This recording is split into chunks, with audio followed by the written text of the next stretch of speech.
Hey everyone, Dave Floss here from Mentally Unbalanced and Prometheus Falling Toys, and today I'm unboxing MP51 RC. So stick around.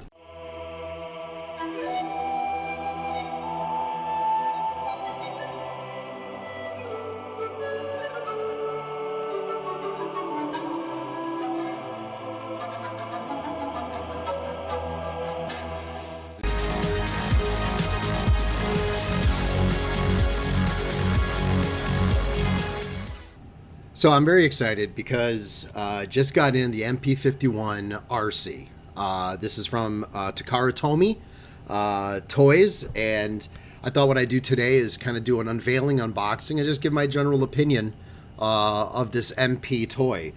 So the first thing that's neat is that it does come in this nice MP51 Masterpiece packaging. Right, this is how we received it, which is really nice. And you can see right there the authentic. Oh, I guess I should show the right side. The authentic Takara Tomy as sold in Japan. And then once you unbox that, it really is just a sleeve, just a cover for the actual MP51 RC Cybertronian Warrior. We'll get a shot of the back of the box here. You can see some of the details there. Now what I've done is I unboxed it, and it comes in this it comes in this plastic pre-cut foam, and obviously RC is not in there. I'll show you the model in a minute, but real quick, let's just talk about what it comes with. So first thing, it comes with a couple different weapons, right? So we got this large rifle. It's got a pistol. It's got another pistol, which I'll show you on the figure. It's got this side holster, which you can attach for one of the pistols.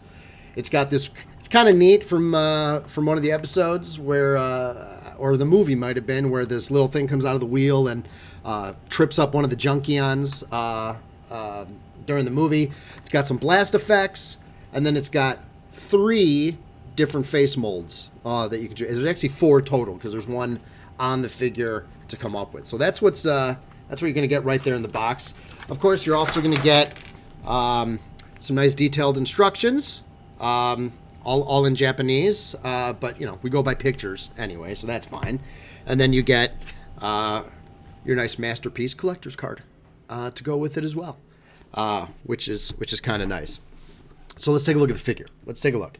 So here we have MP51 RC figure. You see the gun here with the blast effect.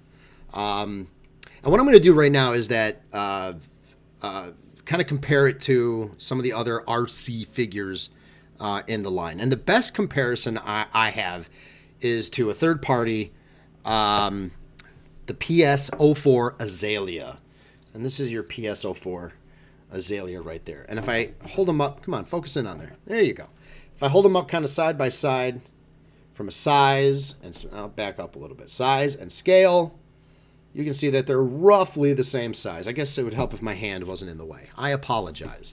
Let me do that again. Here we go. So you get to see both of them in a front view. Here we have the MP51, and here we have the Azalea, right?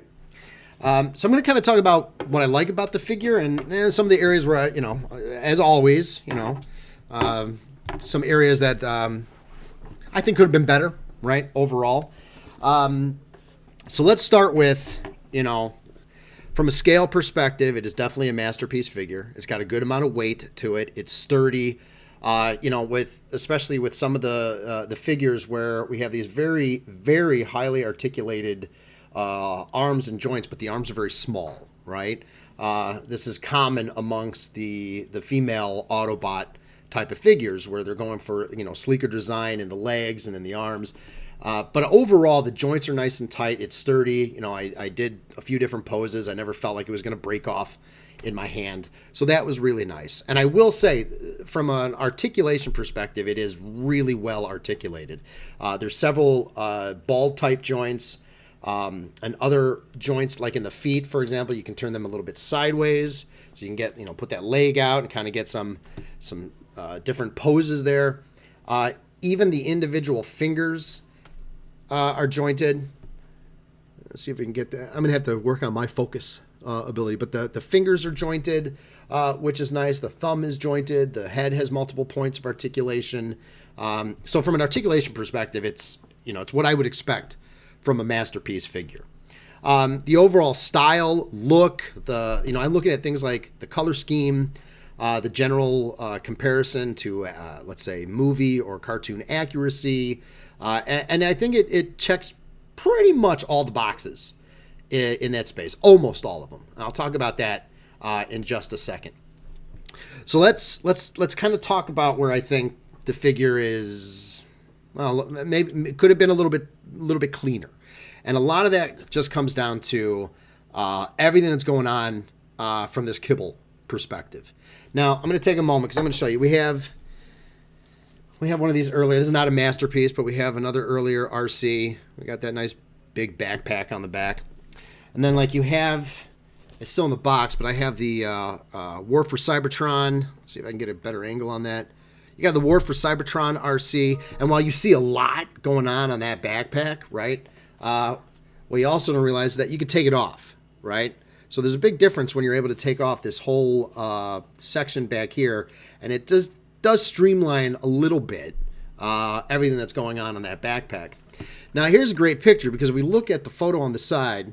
RC absolutely has always had kind of this stuff. The cartoon, the movie, she's always had that. I'm just going to call it a backpack, right? This stuff going on in the back. So I'm not going to technically call that anything on the back is considered kibble because it still works with, the way that the character has been represented. But, obviously when you look at all that's going on the back of this character, there's a lot going on, even from a front view, right? It doesn't really, there's more going on there, a lot more intricacies and other things in there that are not very clean, not very streamlined.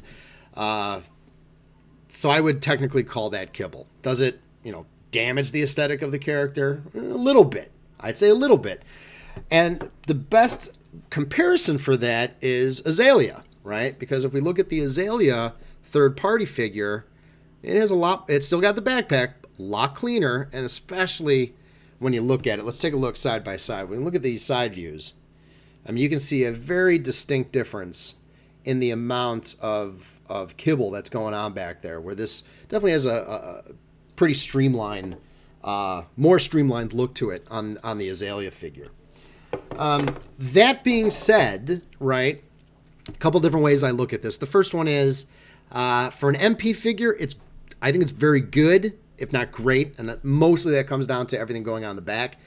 The other full disclosure is, while almost all of the character is very easily transformable, getting all of this stuff properly put together in the back definitely presented a bit of a challenge for me. I had to take my time to figure out, because it's got several different areas that fold and then overlap and then fold on top, and it's ultimately try to get it as compressed as possible.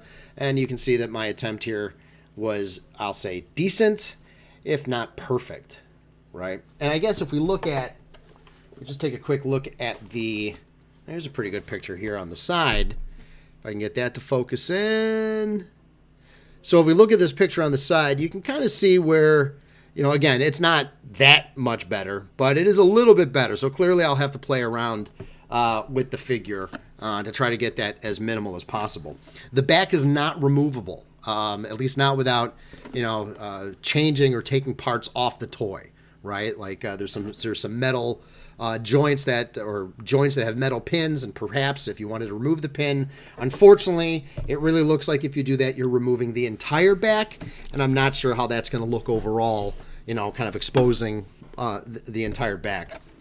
Now, in the interest of time, I'm not going to try to transform this figure because it is definitely time consuming, but we can take a look here at the picture on the side of the box. It's a great representation. The one thing about RC is that the vehicle modes tend to be very, very consistent. They look good, right? I think they look good. And they, even when you get into the other like War for Cybertron or Combiner Wars, and you look at the different versions of the figures, they've done a decent job with kind of creating that vehicle mode, ultimately because it's a shell, right? It's just covering up the rest of the robot body, right? The Transformer body on there. So now let's get down to price, right? How much are you going to probably spend on this? Well, the MSRP on this is $150, and I think that that's right in line with what you'd expect to pay for a masterpiece figure of this size and general quality. I've already seen them going online for hire. I would say don't spend more than MSRP at this point, because they are available and pretty readily available. So you don't have to overpay. I mean, there's no reason to overpay. In fact, later today we're going to be putting MP51 up on our website at $150, right? So just standard MSRP on those, where you could pick some up if you are so inclined. In comparison, when you look at the Azalea figure, which has been out for at least, I think I've had it for a year. It might have been out longer, past 2 years. Right now, they're still available as well online, and you're looking at probably about 100 to 115, depending on where you order it from. So what's my take on that, right? So of course I'm going to be a little bit biased because I'm trying to sell some of these, right? But I think, to be totally fair, if you compare the Azalea to the MP51, and you consider the price difference, is it worth it getting the MP51? I would say overall, yes. But I'll try to qualify my answer a little bit, so it's not just because I'm trying to sell some of this stuff. The first one is, I love the fact that it's an MP class figure. It's a good, solid quality figure. The second item is, while Azalea is definitely a great version of the figure, there are some general quality issues I have with that figure. Mostly the sculpt of the face is not quite as solid as I think the MP51 is. It's an aesthetic, but that's my perspective on it. And of course, with the MP, you're getting all of these great accessories, right? And the different face sculpts, etc. Things that are not available or even interchangeable on the Azalea model. So Azalea, if Azalea has one thing that I really liked, it's the dual guns. I just think they look cool. I mean, it has nothing to do with tune accuracy or anything else. I just think they look cool. I love the dual guns. But the trade-off being is that you have a number of different guns available that come with the MP51. And again, maybe I can get it. There we go. Zoom in.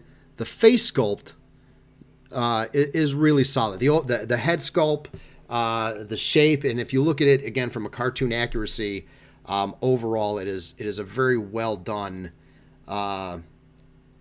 rendition of this character. So do I think it's worth a little bit extra? Well, I bought one for myself, so yeah, it's definitely worth. I think it was worth it. I think it'll go great. I'm not necessarily going to get rid of my Azalea, but I do think that I've been waiting a long time to have a really nice Takara Tomy MP version of this figure, and I think ultimately this checks more boxes than it doesn't. And ultimately, if you can get past the kibble, then I think you'll be very happy with this figure. And again, if you look at it strictly straight on, you can get a sense of how that's going to display. And, and I have to, again, these really should be tucked in a little bit more. I don't have them quite in. So when you transform it, it'll probably look a little bit better than this. But it kind of gives you an idea of just how it's going to look from a display perspective.